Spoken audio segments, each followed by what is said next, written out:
Good afternoon, Gooners and Goonettes, and welcome to another episode of Over as Fucking. I am your host, Knuckle Brew the Host. And today we're going to be discussing how the host will book AEW titles going forward in the near future.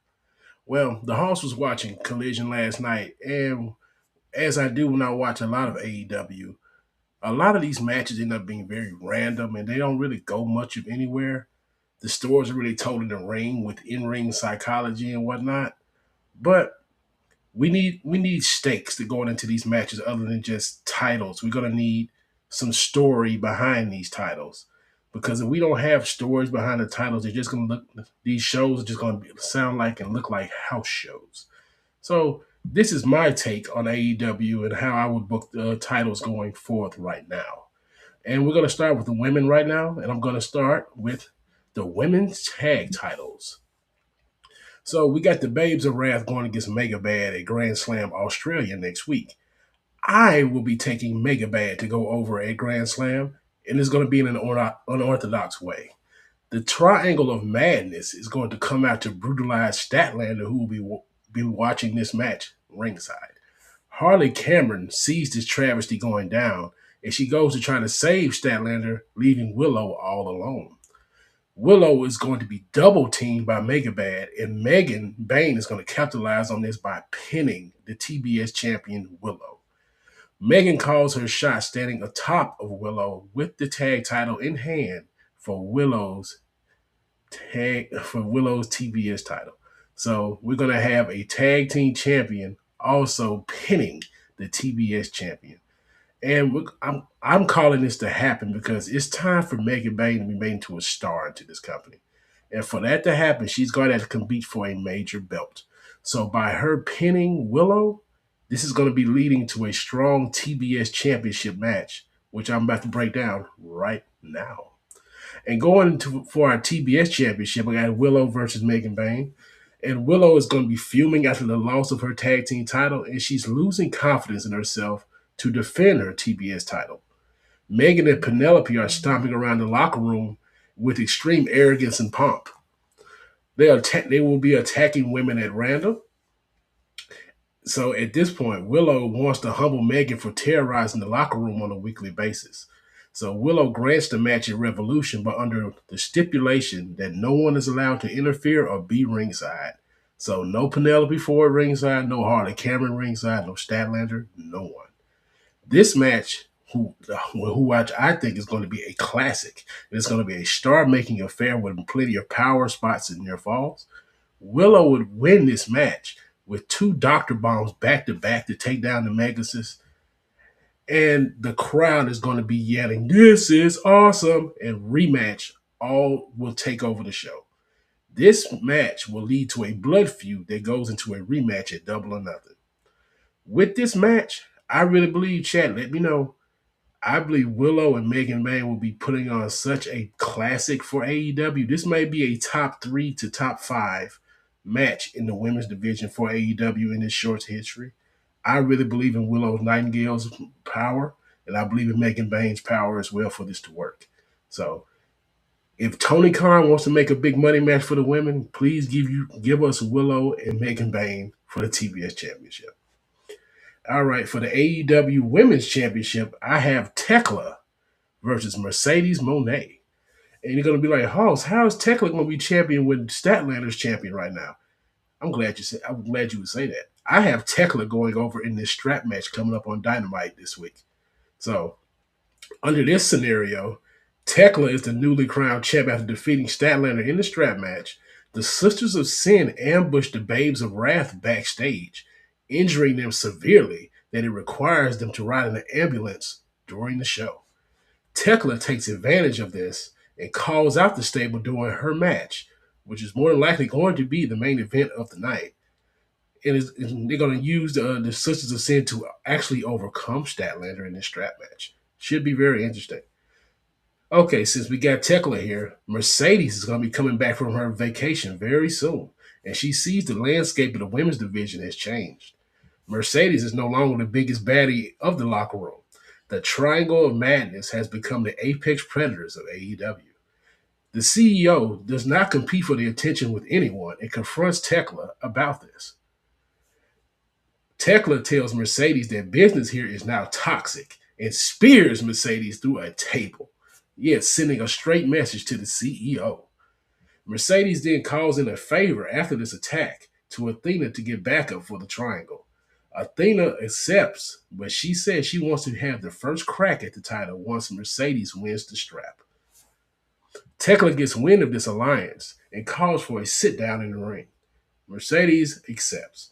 At the sit down, the big screen shows that the Sisters of Sin are driving a monster truck and they destroy Mercedes' prize Benz truck outside in the parking lot.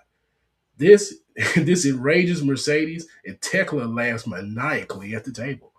Mercedes leaps over the table and headbutts Tekla. That's right, headbutts Tekla. Mercedes locks in the bank statement and yells, "Make the match, or I'm not letting go." Tekla passes out, and Mercedes yells, I'm in the business of kicking your ass, bitch." Tekla the following week says the match will go down at Dynasty. And at Dynasty, I have Mercedes finally getting over the hump and going over, getting the AEW Women's title for the first time. She's going to defeat Tekla with the bank statement, making her submit. And Mercedes Moné is finally atop AEW. And again, is the unquestioned CEO of the women's division.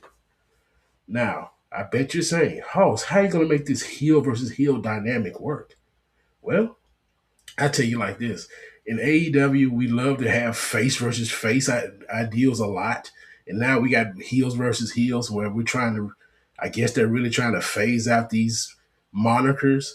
We need the monikers in wrestling, but in this dynamic, this is going to slowly get Mercedes over to a babyface role, which it sounds incomprehensible at this point.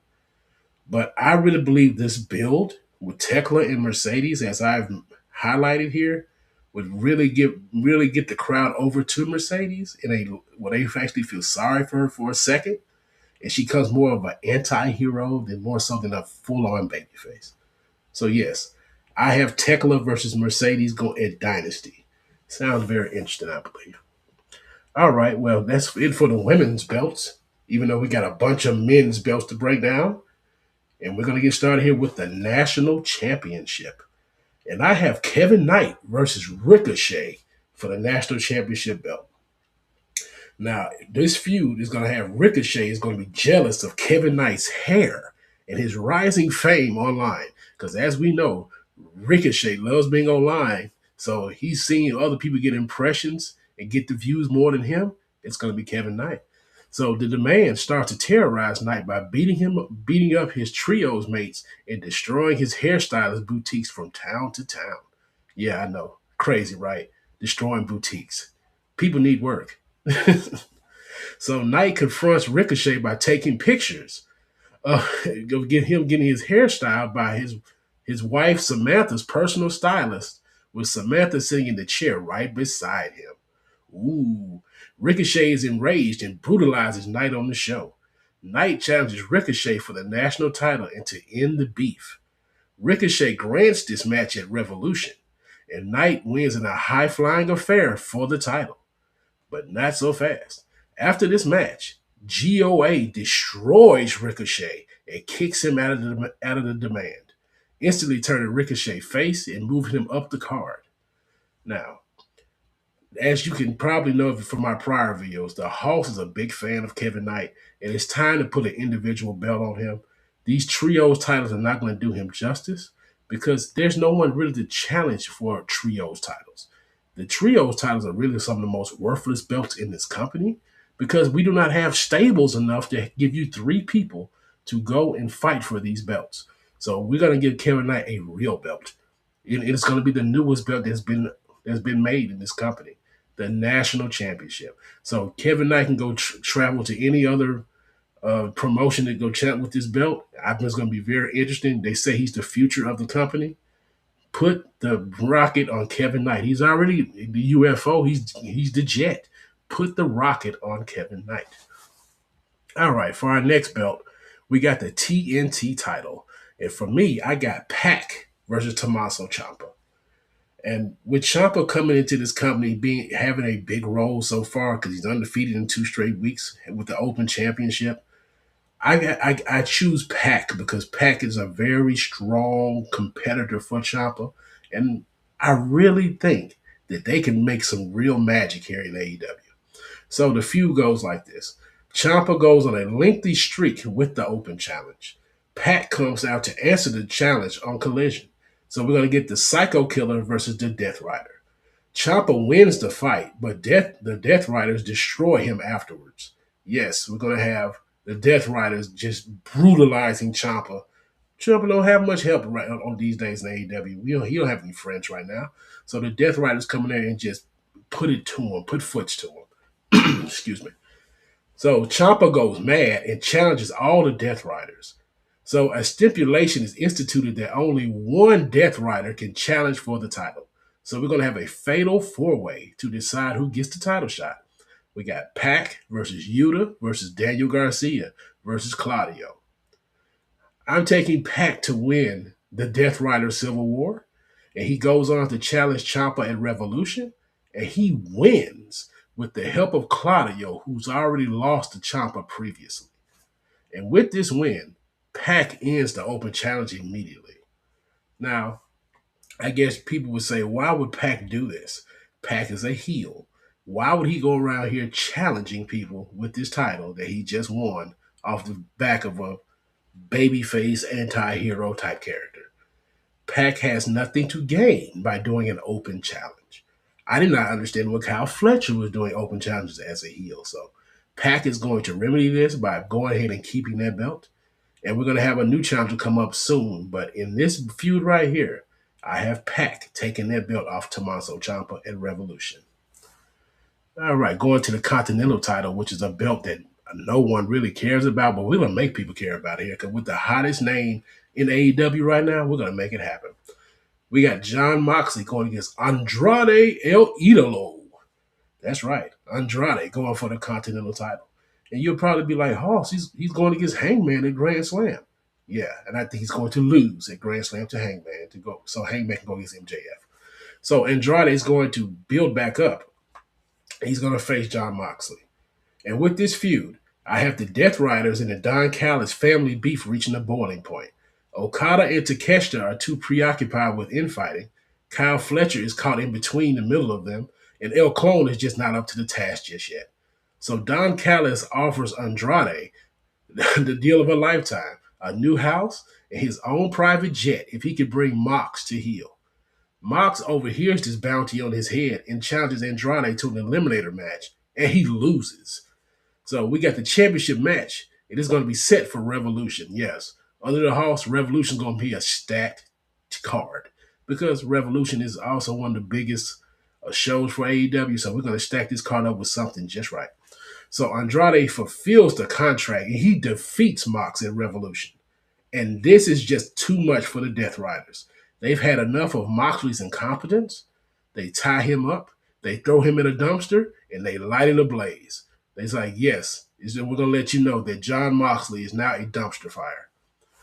Now, for this Continental title, I wanted to put that on Andrade because he needs to be rewarded for the work he's put in lately. And he's getting majorly over with the crowd. So we just cannot have Andrade out here with no belt. So we give him this feud. He goes over a big name in Jon Moxley. And I really believe that this would be a big move for rewarding his Andrade push. Put the Continental belt on Andrade El Idolo. All right, next up, we got the International title. And this is going to be pretty much chalk for right here. I got Okada versus Takeshita Part 2. And for this, we got more shenanigans that ensue in this beef. Takeshita unscrews chairs of Okada, so he busts his ass multiple times. Unscrews the chairs because of the screwdriver from the first match. Wink, wink. All right, then we got Okada ordering massive food and liquor orders with Takeshita's credit cards. Yeah, we got committing major crimes right here. We got credit card fraud. So after this, Takeshia's going to release cocks. That's right, roosters. Cocks in Okada's hotel room. Yeah, we're going to have a whole bunch of roosters in a hotel room. Yeah, we getting wild on this one.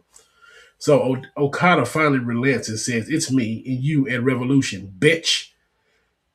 And then Takesha is going to go over at Revolution, but he is going to be destroyed by the Don Callis family, instantly turning him face. So Don is going to take mercy on Takesha because this is his prized family member. So he's going to give him one last favor before the excommunication. He's going to give Takesha his own personal assistant for his new life in exile in AEW. So yes, we're going to finally get closure to this beef. Takeshita is going to get the international title. I have no clue what Okada is going to look like without a belt in this company. It's going to be interesting. It may actually get him to bring greatness out of him again. The last little bit that's left in him. I would hope so because Okada has not been looking strong in these matches as of late. We're going against big name competition anyway. Against jobbers, Okada does what he does. 1-2, Rainmaker, we're going to get the 3. But in this one, Takeshita is going to go straight face. He's going to have somebody help him out with his talking. And we're going to have him with the international title as a face. All right, for the AEW Championship, I have more Don Callis shenanigans for you. We're going to have MJF versus Kyle Fletcher. That's right. Kyle Fletcher. We're moving Kyle up the card. No, I'm not with this Tony Khan booking of just keeping Kyle down there with the TNT title. No slight to their title, but Kyle has done bigger work over lately now. So he needs to be going for the main event for the AEW championship. He's already had a match with Hangman. We're gonna put him up there with MJF and just see how it happens. All right, so this feud here, we got MJF riding high with the Triple B, and no one is touching his star power. Don Callis calls to meet with MJF. The Don wants him to join the family and become the new leader of the family. And the reason the Don is doing this because he is tired of all the infighting and desires new blood leadership to get the family back in order. Kyle Fletcher is incensed and he confronts the Don behind this. The Don calls MJF and gives him the offer of a lifetime, and MJF rejects. After this, Kyle tells the Don, believe in me and back me. The Don says, if you bring that title to this family, you will have everything. So Kyle stalks MJF at every turn. I'm talking bulldozing his cars, hiring men to graffiti his properties in pink, and even assaulting him in gym saunas when they work out. Kyle said that this will not end until you give me a title shot.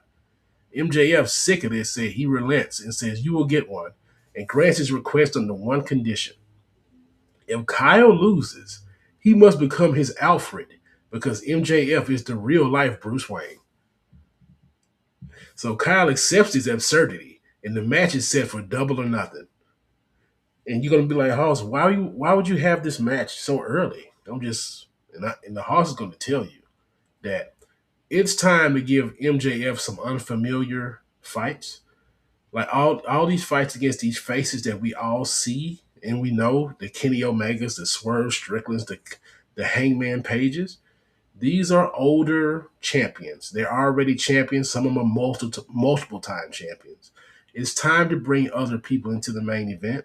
We can keep them in the main event, but we got to bring up other names as well.